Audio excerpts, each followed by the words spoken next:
भगवद गीता के चौथे अध्याय के 17वें श्लोक में भगवान श्री कृष्ण कहते हैं, कर्मणो हि अपि बोधव्यम बोधव्यम च विकर्मणः अकर्मणश्च बोधव्यम गहना कर्मणो गतिः। कृष्ण कहते हैं 3 प्रकार के कर्म होते हैं, कर्म, विकर्म और अकर्म। तो इसको हम थोड़ा समझने का प्रयास करेंगे।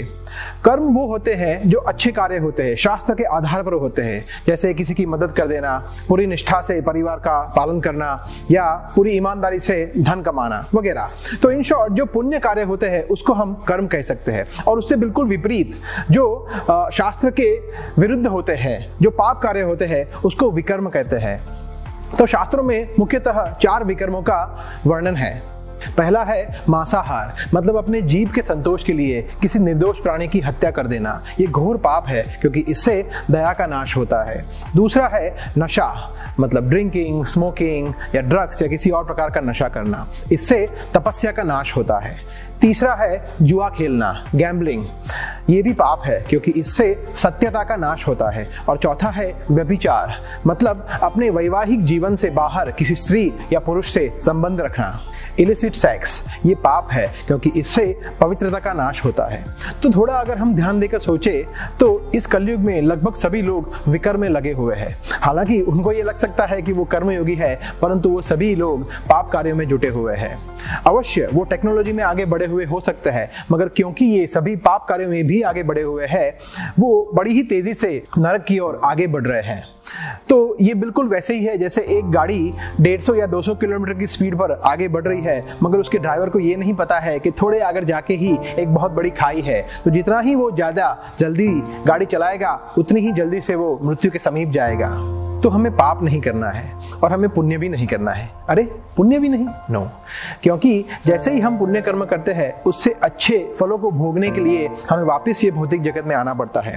हो सकता है कि हमें स्वर्गलोक की प्राप्ति हो, मगर भगवान श्री कृष्ण भगवद गीता के 9वें अध्याय में कहते हैं, क्षीणे पुण्ये मर्त्यलोकम विशन्ति, मतलब जब व्यक्ति का पुण्य का कोटा क्षीण या खत्म हो जाता है तो वापिस वो मृत्यु लोक में आ जाता है। और जरूरी नहीं है कि हमें ये मनुष्य शरीर ही मिले।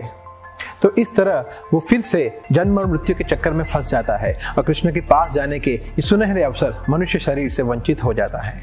तो भगवद गीता की दृष्टि से हमें पाप भी नहीं करना चाहिए और पुण्य भी नहीं करना चाहिए। तो फिर प्रश्न है, तो फिर करे तो क्या करे?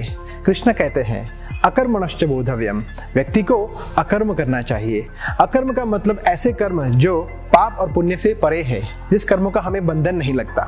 तो सरल भाषा में जब हम कृष्ण के लिए कार्य करते हैं तो उसका हमें बंधन नहीं लगता। इनफैक्ट वो हमें इस भौतिक जगत से मुक्त करवाता है और हमें हमारे वास्तविक घर आध्यात्मिक जगत में प्रवेश करवाता है। Let us take one example. मान लीजिए एक सैनिक है, एक बार जब युद्ध हुआ तो उसने कुछ 100 दुश्मनों को मार गिराया बड़ी वीरता से, तो गवर्नमेंट ने उसको वीरता पुरस्कार दिया। फिर एक बार जब छुट्टियां आई और वो अपने घर आया तो उसके पड़ोसी के साथ झगड़ा हो गया और उसने गुस्से में आकर उस पड़ोसी को शूट कर दिया। अब गवर्नमेंट उसके साथ क्या करेगी? अवश्य उसको दंड मिलेगा। तो ऐसा कैसे? जब उसने 100 व्यक्तियों को मारा तो पुरस्कार, और सिर्फ एक व्यक्ति को यहां पर मारा तो उसको दंड, क्योंकि वो उसने जो किया था वो सरकार के लिए किया था और अब उसने जो किया है वो अपने निजी स्वार्थ के लिए किया है। बिल्कुल वैसे ही जब हम हमारी खुद की इंद्रियों की तृप्ति के लिए कार्य करते हैं तो वो हमें इस भौतिक जगत में बांधता है, मगर जब हम कृष्ण के लिए कार्य करते हैं उसको अकर्म कहा जाता है और वो हमें कृष्ण के पास ले जाता है। तो आइए आज हम ये 2 संकल्प करें। पहला, हम कभी विकर्म नहीं करेंगे, मतलब पाप कार्य नहीं करेंगे, और दूसरा, हमारे सभी कार्यों के केंद्र बिंदु कृष्ण को बनाएंगे ताकि हम जल्द से जल्द कृष्ण भक्ति की, कृष्ण प्राप्ति की और अग्रसर हो सके, क्योंकि हम जानते नहीं हैं हमारे पास कितना समय शेष है। Thank you very much. Hare Krishna.